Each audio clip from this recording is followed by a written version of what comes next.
хуулийн байгууллага хараа тусаар нэн даруй одоо хурдан шалгаж өөртөө хариу өгөх асуудал байхгүй юу?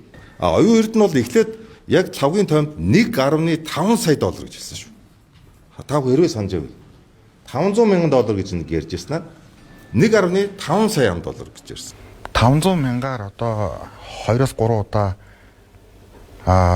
инхүүр авсан гэдэг мэдээлэл өгöd байгаа байхгүй юу? Тэр 2-3 удаа чинь 1.5 сая долларыг авсан гэдэг. За тэрийг авилгатай тэмцэх газрын үүдэнд очихдоо 1.3 сая доллар болгосон тийм. Нийт 1.3 сая долларыг бэлнээр авсан.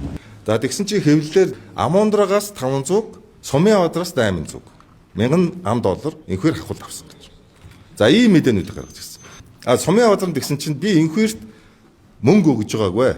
Тэгвэл би инхүүрийг баясгалантай 2020 оны 3-4 сард уулзуулж байсан гэдэг. Одоо би яг ингээд постуудыг ярьж шүү.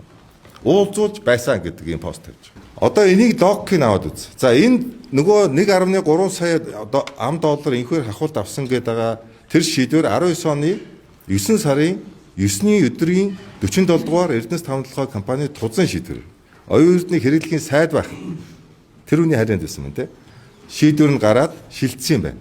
Өөрөөр Ганвыг одоо Ганвигийн компаниас удаан жаргалын компани руу шилжсэн байх нь шүү дээ. Тэгээд тэнд за тэгсэн чинь тэр үнэлгээний хорооны тушаалыг хэрэглэхийн сайд оюун эрдэнэ тушаалаар авсан.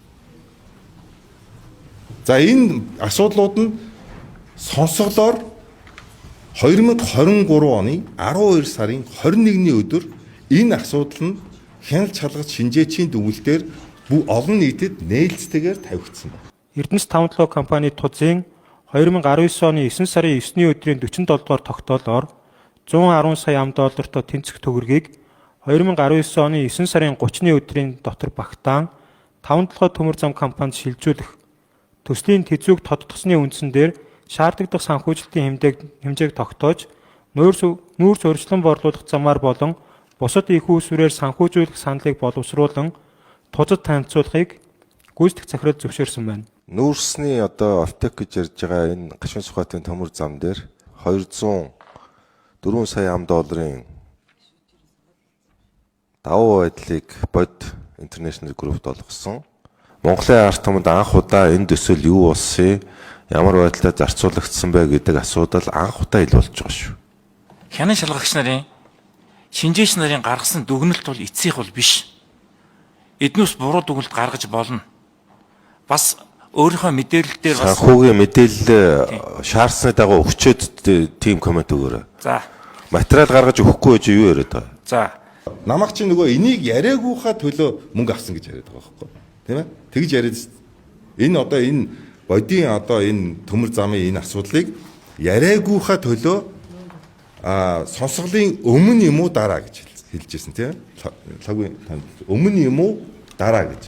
Би инхүүр ягаад бодийн талаар тухайд яриаггүй. Мань хүн энэ сонсголын өмнө дараа бодоос хандив авсан юм. Одоо болсон чинь Амундраа болохоор 20 оны хавар уулзуулж байсан гэдэг нэг юм. За би 20 оны хавар нэг хахуул авсан юм шиг юм яриад шүү дээ Амундраа. Би энэ хүмүүсийн мэдүүлэг зурж байгааг нь яриад байгаа шүү. Хуульч хүний хувьд. За тэгэнгүүт юу болж байгаа нөхөр 20 оны хавар нь инхүүр хэм байсан. 19 оны 9 сард одоо энэ яригадаад байгаа мөнгө төгрөгүүд нь шилжээд ингээ явж явах үед инхүүр хэм байсан бэ гэдэг асуудал. Эднийг жишээлбэл энэ гүтгэгчд нөгөө гүтгэхтэй улаарад бодоогүй байгаа байхгүй юу? Би тэр үед ямар нэгэн албан тушаалтай байна. Ямар нэгэн эрх мэдэлтэй байгаагүй. Би 4 жилийн дараа нүүрсний сонсгол жагсаад болохыг би тэр үед байтугай бүгд мэдээгүй. Ийм цаг хугацаа. Зөвхөн докор утгад одоо Амундраа гэдэг хүн 20 оны хавар инхүүртэй одоо нэг иргэнтэй уулзсан шүү дээ. Тийм ээ? Эсвэл намайг нэр дэвшээд их хурлын гишүүн болоод 3 жилийн дараа энэ нүүрсний сонсгол зохион байгуулад энэ одоо тэр үед нөгөө бодийн оптекууд нь ядаж байгуулагдаагүй байсан. Энэ байгуулагдах оптекуудыг энэ нөхөр 3 жилийн дараа одоо ингээд сонсгол төр хороонд арга болоод одоо ингэн гэж одоо мэдээд тэгээ тэр амуундраа тэр баясгал нь одоо хавал өгсөн юм. Энэ би логик хаана байна вэ гэж яриад байгаа чи энийг хэлээд байгаа байхгүй юу?